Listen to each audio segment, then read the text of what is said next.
America ਦੀਆਂ ਖ਼ਬਰਾਂ ਵੱਲ ਆਈਏ ਤੇ ਬਹੁਤ ਹੀ ਦੁਖਦਾਈ ਖ਼ਬਰ ਜਿਹੜੀ ਆ ਪਿਛਲੇ ਵੀਕਐਂਡ ਦੇ ਦੌਰਾਨ ਵਾਪਰੀ ਹੈਗੀ ਆ। ਕੋਲੋਰਾਡੋ ਦੇ ਵਿੱਚ ਯੂਸ਼ ਮੂਲ ਦੇ ਲੋਕ ਜੋ ਆ ਉਹ ਇੱਕ ਆਪਣੀ ਜਿਹੜੀ ਪਰੇਡ ਕੱਢ ਰਹੇ ਸੀ, ਜਿੱਥੇ ਇੱਕ ਬੰਦੇ ਨੇ ਉਹਨਾਂ ਤੇ ਅੱਗ ਦੀ ਜਿਹੜੀ ਆ ਬੋਤਲ ਜਿਹਦੇ ਚ ਤੇਲ ਪਾਇਆ ਹੁੰਦਾ ਉਹ ਸਿੱਟੀ, ਜਿਹਦੇ ਨਾਲ 8 ਜਾਣੇ ਬਹੁਤ ਬੁਰੀ ਤਰ੍ਹਾਂ ਫੱਟੜ ਹੋ ਗਏ ਹੈਗੇ ਆ। ਵਾਸ਼ਿੰਗਟਨ ਪੋਸਟ ਇਹ ਰਿਪੋਰਟ ਕਰ ਰਿਹਾ ਵੀ ਜਿਸ ਬੰਦੇ ਨੇ ਇਹ ਅਟੈਕ ਕੀਤਾ ਆ ਉਹ 45 ਸਾਲਾਂ ਦਾ ਮੁਹੰਮਦ ਸੈਬਰੀ ਸੋਲੀਮਾਨ ਕਰਕੇ ਦੱਸਿਆ ਜਾ ਰਿਹਾ ਹੈ। ਉਸ ਨੂੰ ਬੋਲਡਰ ਕਾਉਂਟੀ ਜੇਲ੍ਹ ਦੇ ਵਿੱਚ ਰੱਖਿਆ ਗਿਆ ਆ ਤੇ ਉਹਦੀ ਜਿਹੜੀ ਹੀਅਰਿੰਗ ਆ ਅੱਜ 1:30 ਦੇ ਉੱਤੇ ਸੋਮਵਾਰ ਨੂੰ ਜਾਣੀ ਕਿ ਹੋਣੀ ਹੈਗੀ ਆ।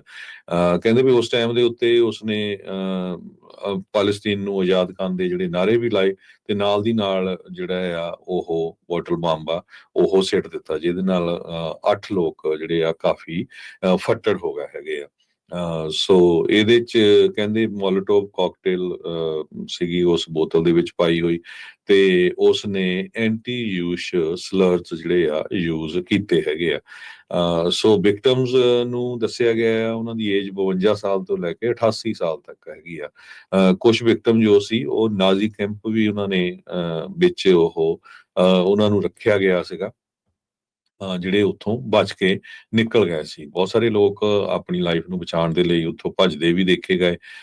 ਸੋ ਇਹ ਇੱਕ ਜਿਹੜਾ ਮੁੱਦਾ ਹੈ ਹੁਣ, ਜਿਸ ਹਿਸਾਬ ਦੇ ਨਾਲ ਐਂਟੀ ਇਮੀਗ੍ਰੈਂਟ ਮੁੱਦਾ ਚੱਲ ਰਿਹਾ, ਉਹਦੇ ਉੱਤੇ ਇੱਕ ਤਰ੍ਹਾਂ ਨਾਲ ਤੇਲ ਪਾਉਣ ਵਾਲੀ ਗੱਲ ਹੋਰ ਹੋਈ ਹੈਗੀ ਆ ਵੀ ਇਦਾਂ ਦੇ ਸਦਾਈ ਬੰਦੇ ਨੇ ਜਿਹੜਾ ਇਹ ਐਕਟ ਕੀਤਾ ਹੈ, ਤੇ ਉਹਦੇ ਨਾਲ ਜਿਹੜੇ ਲੋਕ ਆ ਹੋਰ ਐਂਟੀ ਇਮੀਗ੍ਰੈਂਟ ਜਾਂ ਐਂਟੀ ਜੋ ਅਨਡਾਕੂਮੈਂਟਡ ਲੋਕ ਹੈਗੇ ਉਹਨਾਂ ਦੇ ਅਗੇਂਸਟ ਵੇਵ ਚੱਲੂਗੀ, ਹੋਰ ਉਹ ਜ਼ੋਰ ਜ਼ਿਆਦਾ ਫੜੂਗੀ।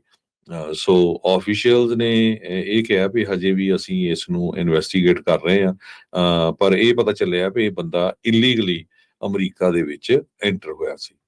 ਜੀ, ਜੀ। ਅਮਰੀਕਾ ਦੀਆਂ ਖ਼ਬਰਾਂ ਵੱਲ ਆਈਏ ਤੇ ਬਹੁਤ ਹੀ ਦੁਖਦਾਈ ਖ਼ਬਰ ਜਿਹੜੀ ਆ ਪਿਛਲੇ ਵੀਕਐਂਡ ਦੇ ਦੌਰਾਨ ਵਾਪਰੀ ਹੈਗੀ ਆ। ਕੋਲੋਰਾਡੋ ਦੇ ਵਿੱਚ ਯੂਸ਼ ਮੂਲ ਦੇ ਲੋਕ ਜੋ ਆ ਉਹ ਇੱਕ ਆਪਣੀ ਜਿਹੜੀ ਪਰੇਡ ਕੱਢ ਰਹੇ ਸੀ, ਜਿੱਥੇ ਇੱਕ ਬੰਦੇ ਨੇ ਉਹਨਾਂ ਤੇ ਅੱਗ ਦੀ ਜਿਹੜੀ ਆ ਬੋਤਲ ਜਿਹਦੇ ਚ ਤੇਲ ਪਾਇਆ ਹੁੰਦਾ ਉਹ ਸਿੱਟੀ, ਜਿਹਦੇ ਨਾਲ 8 ਜਾਣੇ ਬਹੁਤ ਬੁਰੀ ਤਰ੍ਹਾਂ ਫੱਟੜ ਹੋ ਗਏ ਹੈਗੇ ਆ।